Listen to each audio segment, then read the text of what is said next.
휴거만 기다린다고 비판하는 사람들에게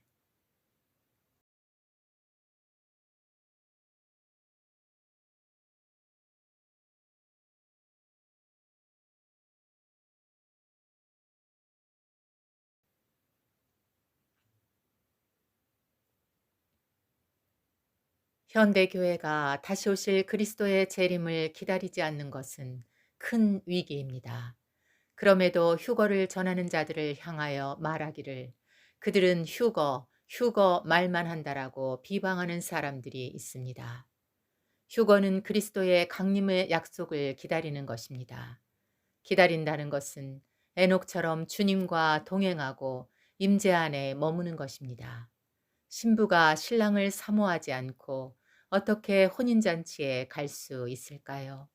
오히려 그들은 이방인의 때가 끝나는 시대를 분간하지 못하고 있다는 거지요. 또 어떤 이들은 환난 전 휴거는 없다는 말을 합니다. 70일의 유대인의 때와 이방인의 때를 알지 못하기 때문에 이런 말을 하는 것입니다.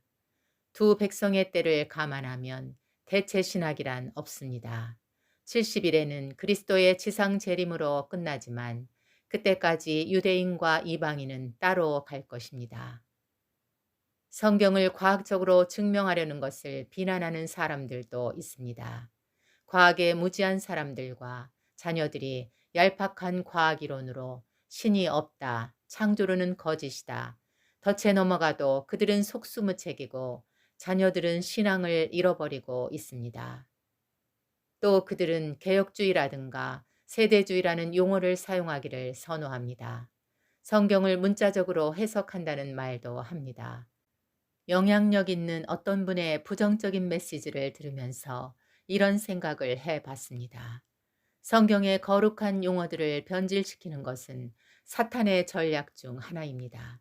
사탄은 선교, 성령 충만, 휴거, 성탄절, 구제, 경건한 행위들을 왜곡시키고 그것을 증폭시켜 왔습니다. 강림을 기다린다는 의미는 무엇일까요? 다시 오실 그리스도를 맞이하기 위해 합당하게 살며 기다리는 것입니다.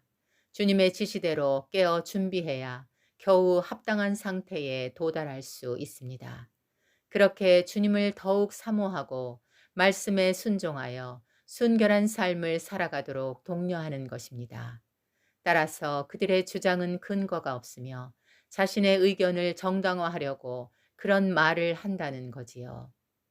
그 말은 마치 그들은 주님만 오시기를 기다린다라며 비방하는 것과 같지 않습니까? 다시 오실 주님을 기다리는 것이 나쁜 일일 수 없습니다. 다시 오실 그리스도와 재림, 휴거는 같은 의미로 주님의 날에 일어나는 일들입니다. 베드로 사도가 한 말이 생각났습니다. 먼저 이것을 알지니 말세에 조롱하는 자들이 와서 자기의 정욕을 따라 행하며 조롱하여 이르되 주께서 강림하신다는 약속이 어디 있느냐. 물론 그분들이 자기의 정욕 때문에 그렇게 말하는 것은 아니지만 자신의 주장을 강조하기 위해 편견이 포함된 것은 사실입니다. 솔직히 교회가 주님의 강림을 두고 조롱한다는 것은 이해하기 힘든 일입니다. 그런데 그런 일이 일어난 이유가 무엇일까요? 바로 휴거라는 단어 때문입니다. 참 사탄의 전략이 용의주도하다는 생각을 합니다. 휴거는 그리스도의 재림과 같은 의미로 그 단어를 사용한 것이지 휴거 자체를 추구한다는 뜻이 아닙니다. 그렇게 생각하며 준비하는 사람은 없는데 그렇게 판단하는 사람은 있다는 것이 조롱입니다. 베드로의 예언이 말세에 성취되는 방법이 놀랍지 않습니까?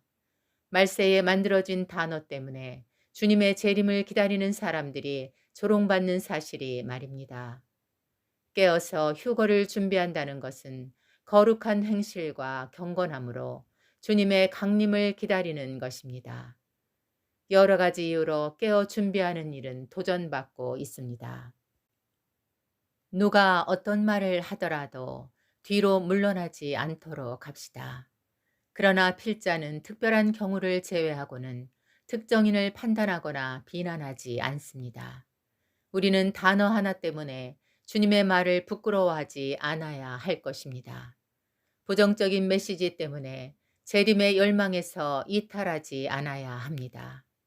주님, 속히 돌아오소서. 아멘.